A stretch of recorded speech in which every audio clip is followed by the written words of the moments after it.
بدون بيض وبدون حليب وبدون زبدة. هنعمل النهاردة خلية النحل بعجينة هشة جدا وزي القطنة بالظبط، عجينة ممتازة تنفع كمان لكل أنواع المعجنات، طعمها حلو جدا، ينفع بقى تحشوها حشوات حلوة وحشوات حادقة. شايفين بضغط عليها بترجع تاني زي ما هي. ما تنسوش بقى قبل ما نبدأ لايك كتير للفيديو ده.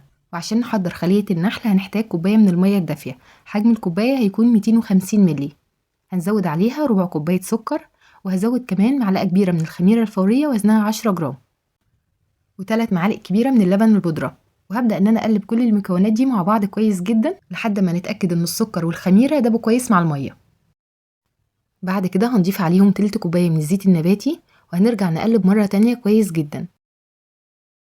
دلوقتي هنشيل المضرب اليدوي وهنبدأ نضيف الدقيق. هنحتاج ل3 كوبايات ونص من الدقيق، انا استخدمت دقيق لجميع الاغراض. هنضيف كده الدقيق على مرحلتين، بضيف في الاول نص الكمية، وهضيف كمان رشة ملح صغيرة او ربع معلقة صغيرة من الملح. وهنبدأ بقى نعجن عجينة بايدينا كويس جدا بالشكل ده. هنكمل بقى عجن كويس جدا حوالي 10 دقايق او 7 دقايق كمان لحد ما نوصل للقوام اللي انتوا شايفينه ده، عجينة يكون قوامها طري وناعمة كده ومش بتلزق. نلم العجينة وندي لها مسحة زيت ونغطيها ببلاستيك راب، وبعدين نغطيها كويس جدا بفوطة ونسيبها لحد ما تخمر وحجمها يتضاعف. هنسيبها حوالي ساعة او ساعة ونص لحد ما حجمها يتضاعف بالشكل ده. دلوقتي هنفضي الهواء اللي في العجينة وهنبدأ نشكلها على طول.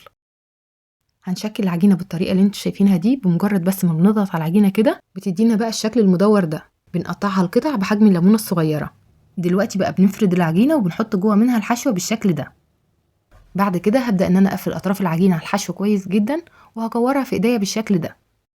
بالنسبة بقى للحشوة انا هحشيها النهاردة شوكولاتة ونوتيلا، تقدروا بقى تستخدموا اي حشوات تانية. طبعا هنرصهم في صينية مدهونة بمادة دهنية، سمنة او زبدة او زيت، وبنسيب مسافة بين كل واحدة والتانية. بعد كده هغطيها بقى ببلاستيك راب او كيس بلاستيك، وكمان نغطيها بفوطة كويس جدا ونسيبها تخمر للمرة التانية لمدة تلت ساعة او 25 دقيقة بالظبط عشان حجمها يتضاعف. بالنسبة للتسوية، خلية النحل بتدخل فرن سابق تسخين على درجة حرارة 200. هنحطها في الرف الوسطاني، الفرن هيكون شغال من تحت بس.